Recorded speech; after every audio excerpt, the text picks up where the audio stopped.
लोकशाहीचा बुलंद आवाज, रिपब्लिकन वार्ता, महाराष्ट्र। लातूरमधील झोपडपट्टीवासियांच्या कबाले घरकुल मागणीसाठी आंदोलन। बातमी लातूर येथून। लातूर शहरातील सर्वे नंबर 39 मधील कॉईल नगर झोपडपट्टीत गेली 30 ते 35 वर्ष वास्तव्यास असलेल्या नागरिकांना अद्यापही कबाले व घरकुल न मिळाल्याने तीव्र संताप व्यक्त होत आहे। कोणत्याही मूलभूत सुविधा नसल्याने या नागरिकांचे जीवन अत्यंत कठीण झाले असून वारंवार निवडणुकीच्या वेळी आश्वासने देऊनही प्रत्यक्षात काहीच न केल्याचा आरोप रहिवाशांनी केला आहे। सततच्या पावसामुळे 2 महिन्यांपूर्वी अनेक घरांमध्ये पाणी शिरले होते।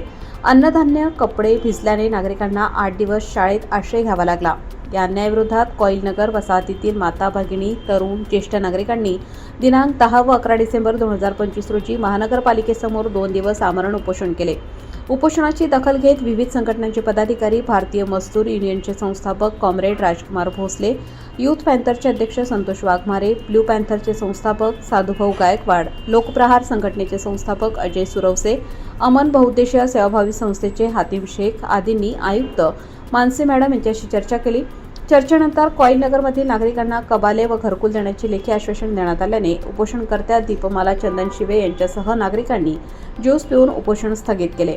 दरम्यान हिवाळी अधिवेशनात लातूरचे आमदार अमित देशमुख यांनी लातूर शहरातील झोपडपट्टीधारकांना कबाले देण्याचा प्रस्ताव मांडल्याने नागरिकांमध्ये आशा निर्माण झाली आहे। मात्र 35 वर्षांनंतरही हक्काच्या जागेचे कागद व घरकुल न मिळाल्याने या आंदोलनाची दखल थेट मंत्रालयापर्यंत गेली असून नागरिकांना तात्काळ न्याय मिळावा अशी लातूरकरांची मागणी आहे।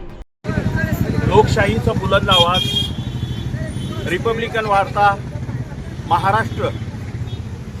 मी आलोय आज लातूर शहरातील महानगरपालिकेच्या समोर।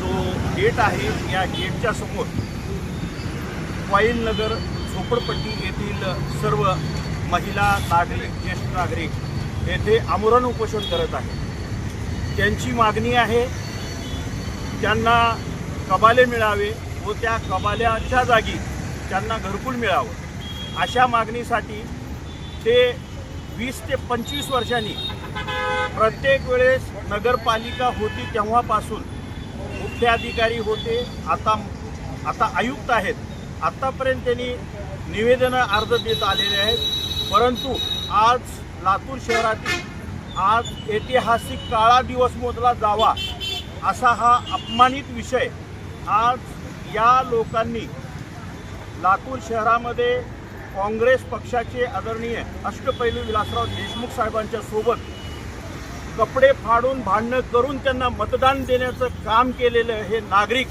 आज त्यांना आपलं कामधंदा सोडून त्यांना आज महानगरपालिकेच्या समोर आपल्या स्वतःच्या घराची जागा, त्या जागेच्या संदर्भात आज ते इथे आमरण उपोषण करत आहेत। आणि लातूर शहरातील मजदूर युनियन संघटनाचे संस्थापक अध्यक्ष यांना पाठिंबा देण्यासाठी आलेले आहेत। राजकुमार भोसले साहेब आज यांनी या कॉईल नगर वासियांना त्यांना हक्काचं जागा, हक्काचं घरकुल आणि हक्काचं त्यांना कबाला मिळावं म्हणून त्यांना ते विनंती करत आहेत। आणि त्यांच्या पाठिंब्यामुळं पुढं चाल अजून काय काय होणार आहे ते त्यांचं आपण मनोगत घेऊया। नमस्कार सर। आज लातूरमध्ये महानगरपालिकेच्या पुढे कॉईल नगर भागातील सर्व जे नागरिक आहेत, महिला भगिनी, पुरुष मंडळी वगैरे, हे स्वतःच गेली 30 ते 35 वर्षाच्या पूर्वीपासून तिथं वस्ती बसलेली आहे। आपण म्हटल्याप्रमाणे विलासराव देशमुख साहेबांनी तेव्हाचे त्या ठिकाणचे कार्यकर्ते हनुमंत जागटे यांना सांगितलं होतं किंवा मी असेपर्यंत मी माझ्याच काळामध्ये तुम्हाला इथं चांगलं घरकुल वगैरे बांधून देण्याचं काम करेन असा शब्द देऊन त्या ठिकाणी त्यांनी राजकारण केलेलं आहे। परंतु त्यांच्या पश्चामध्ये आज गेली 30-35 वर्षापासून आम्ही त्या ठिकाणी पाहतोय तिथं सगळा मजूर वर्ग आहे। खऱ्या अर्थानं तिथं काही धनदांडग्यांनी तिथं जागा कब्जा केलेला नाही, पण ज्यांना खरंच कुठं जागे राहण्याची सोय नाही आहे अशा गरीब माणसांनी, मोलमजुरी करून कष्टकऱ्या माणसांनी त्या ठिकाणी जागा धरून बसलेली आहेत। कारण शासनाचं धोरण आहे जो कसेल त्याची जमीन आणि जो जिथं राहील त्याचं घर या म्हणीप्रमाणे, आणि हा कायदा आहे, पण या कायद्याची अंमलबजावणी महानगरपालिकेच्या वतीनं होताना दिसत नाही। खऱ्या अर्थानं 2011 मध्ये एक कायदा झाला किंवा ज्यांनी 10 वर्षापासून तिथं कब्जा ज्यांचा आहे त्यांना न काढता त्यांना पर्यायी एकतर व्यवस्था दिली पाहिजे, नाहीतर त्यांना कबाला दिला पाहिजे। कबाल्याचे काही लातूर शहरामध्ये इंदिरानगर असेल, जयनगर असेल, असे काही भागामध्ये झोपडपट्टीच्या एरियामध्ये त्यांना कबाले दिलेले आहेत.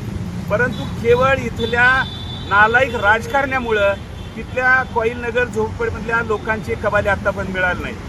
मी या निमित्तानं सांगेन, तिथला कॉईलनगरमधून या जनतेनं निवडून दिलेला लक्ष्मण कांबळे तो नगराध्यक्ष होता. त्याच्या हातात ही गोष्ट होती. जिथं आपण राहतोय, जिथं माणसांनी आपल्याला मदत केली आहे, ज्यांच्या जीवावर मी नगराध्यक्ष झालो, त्या माणसांच्यासाठी मी काही करू शकतो का हे त्याला कळायला पाहिजे होतं. आणि त्याच्या काळामध्ये मान सन्मानाने या सगळ्या जनतेला त्यांनी कबाले देणं गरजेचं होतं. परंतु केवळ या समाजाकडं कशा पद्धतीनं दुर्लक्ष करून त्यांना वेटीत धरता येईल आणि कबाल्याचं कारण ठेवून त्यांना वारंवार मला राजकारणामध्ये निवडून द्या असं म्हणता येईल, या भूमिकेसाठी त्या माणसांनी या लोकांना दुर्लक्ष. या निमित्तानं ज्या महिला भगिनी या ठिकाणी उपोषणाला बसल्या आहेत, त्या ठिकाणी एक मजुराचं संघटन संपूर्ण मराठवाड्यामध्ये चालवतोय. या माध्यमातून जे आमचा सगळ्या मजूर वर्ग त्या ठिकाणी काम करणारा त्या ठिकाणी राहतोय. आणि आजची परिस्थिती नाही किंवा लातूर शहराच्या बाजूला किंवा लातूर शहरामध्ये एखादा प्लॉट घ्यावा आणि तिथं आपला संसार थाटावा, अशी आजच्या परिस्थिती. दीपमाला चंदनशिवे मॅडम, आता आम्हाला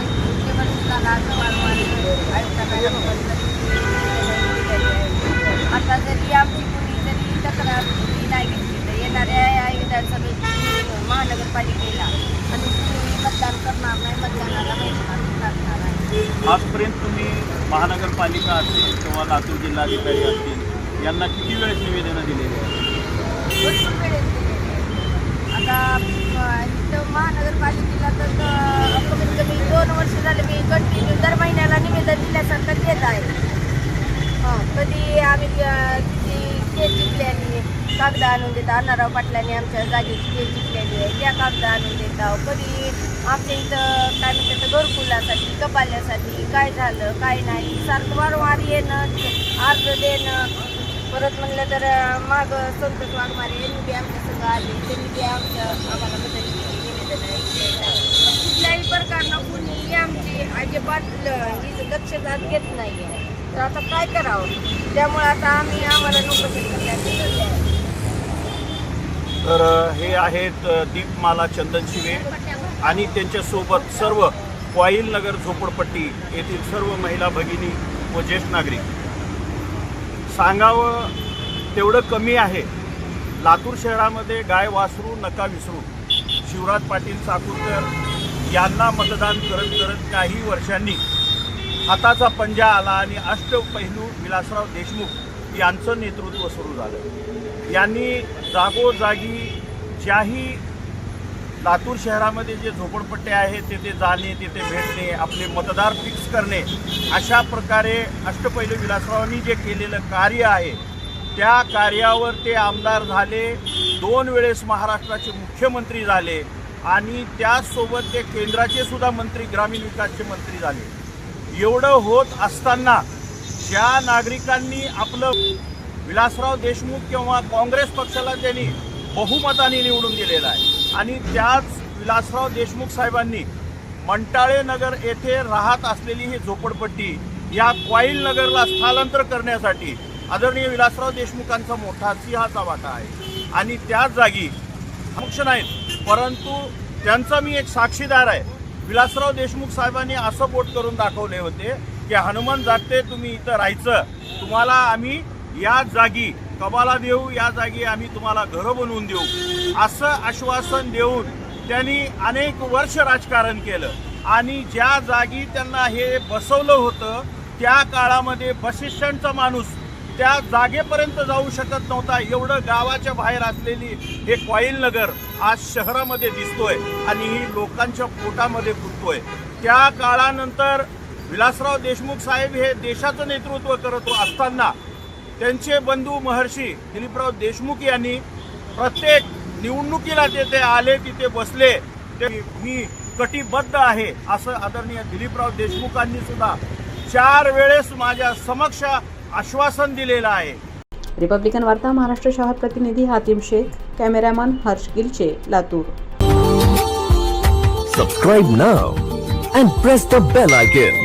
Never miss an update.